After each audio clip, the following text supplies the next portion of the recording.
Good morning, students. As you know, in previous video, we have completed half part of this lesson, Hans Kiska.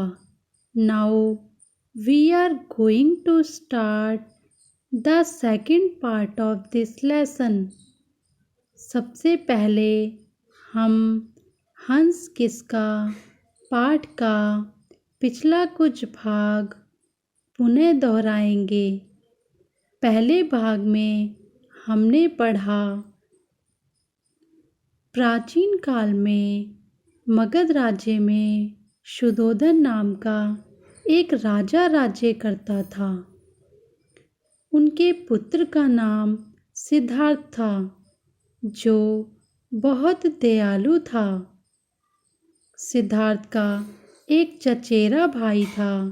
चचेरा भाई चाचा का लड़का, जिसका नाम देवदत्त था। देवदत्त कठोर प्रवृत्ति का था। प्रवृत्ति स्वभाव। उसे शिकार करने में बहुत आनंद आता था। एक दिन सिद्धार्थ बाग में घूम रहा था। तभी एक हंस उसके सामने आकर गिरा। हंस को तीर चुभा हुआ था।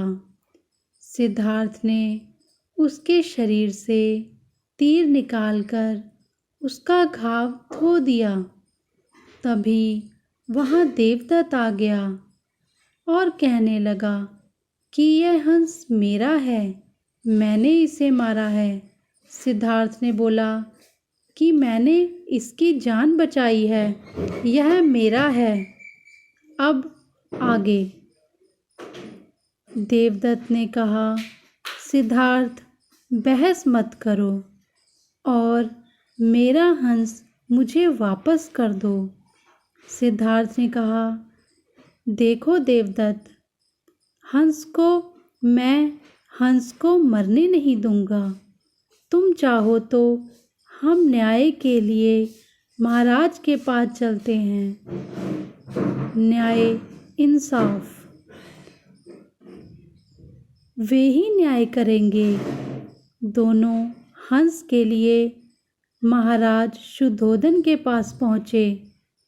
देवदत्त क्रोधपूर्वक बोला, महाराज, मुझे न्याय चाहिए। महाराज शुद्धोधन बोले, क्या बात है देवदत्त? देवदत्त ने कहा, महाराज, सिद्धार्थ मेरा हंस मुझे नहीं दे रहा है।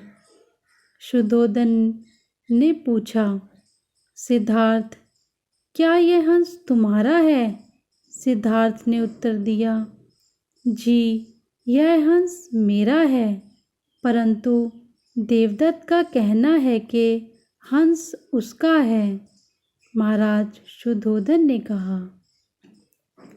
सिद्धार्थ ने विनम्रता से कहा, विनम्रता शांत स्वभाव वाला, महाराज, यह सत्य है कि देवदत्त ने हंस को मारने के लिए तीर चलाया था, लेकिन इस हंस को मैंने बचाया है, इसलिए यह हंस मेरा है।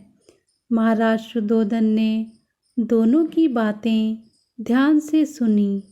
फिर बोले, देवदत्त, तुम हंस को मारना चाहते थे, परंतु सिद्धार्थ ने इसे जीवन दिया है। मारने वाले से ज़्यादा हक बचाने वाले का होता है। अतः हंस पर सिद्धार्थ का ही हक अधिकार है। इसके बाद सिद्धार्थ ने हंस की खूब देखभाल की। जब वह ठीक हो गया तो उसे उड़ने के लिए छोड़ दिया। वही राजकुमार सिद्धार्थ बड़े होकर महात्मा बुद्ध के नाम से प्रसिद्ध हुए।